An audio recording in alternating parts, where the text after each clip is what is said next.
नमस्कार मित्रांनो, cooking with निराकार आहे माझ्या यूट्यूब चॅनलमध्ये सर्वांचे खूप खूप स्वागत आहे। या ठिकाणी ज्वारी घेतलेली आहे, ती छान धुवून घेतलेली आहे व त्यात पाणी टाकून 30 मिनिटांसाठी ही आपण भिजत घातलेली आहे। 30 मिनिटं झाल्यानंतर आता आपण चाळणीमध्ये ही ज्वारी नितरवून घेणार आहोत, तिचं पाणी सर्व काढून घेणार आहोत व हिला परत आपण अर्ध्या तासासाठी पंख्याखाली पसरवून ठेवणार आहोत, जेणेकरून आपल्याला हे वाटायला सोपे जाईल।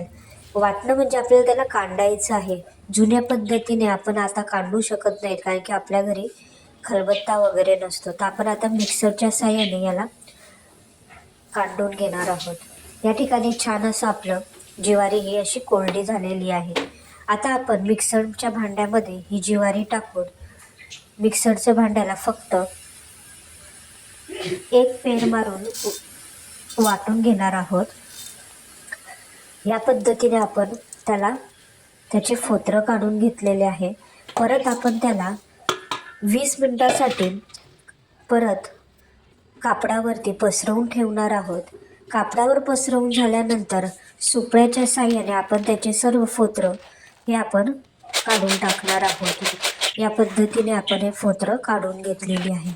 आता आपण परत ही जी ज्वारीचे फोत्र काढून घेतलेले आहे त्यात आता आपण छान पाणी टाकून याला भिजत घालणार आहोत। यासाठी आपल्याला मेथ्या देखील लागणार आहेत।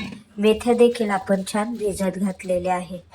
मेथी व ज्वारी जी काढलेली आहे ती आपण आता 24 तासासाठी भिजत घातलेली आहे। 24 तास झाल्यानंतर आता आपण बघू शकतो आपली मेथी व आपली ज्वारी ही छान नरम झालेली आहे। आता आपण ज्वारी ही छान वाटून घेणार आहोत। जास्त बारीकही वाटायची नाही व जाडसरही ठेवायची नाही।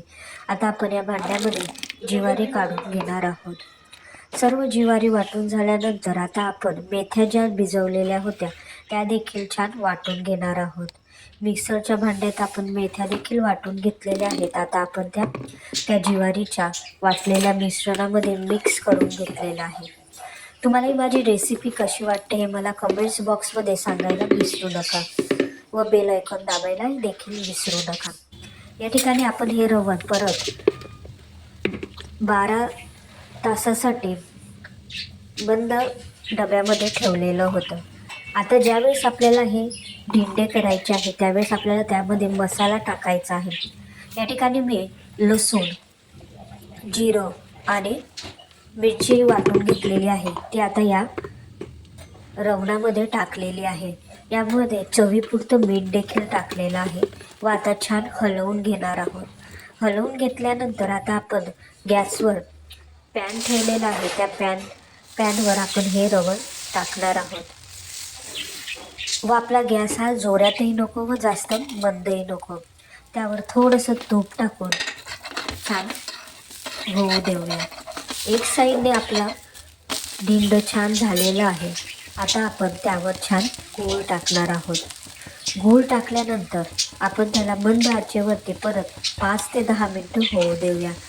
त्यावर तूप टाकलेलं आहे परत थोडंसं। या ठिकाणी आपलं धिंड हे रेडी झालेलं आहे। Thank you so much.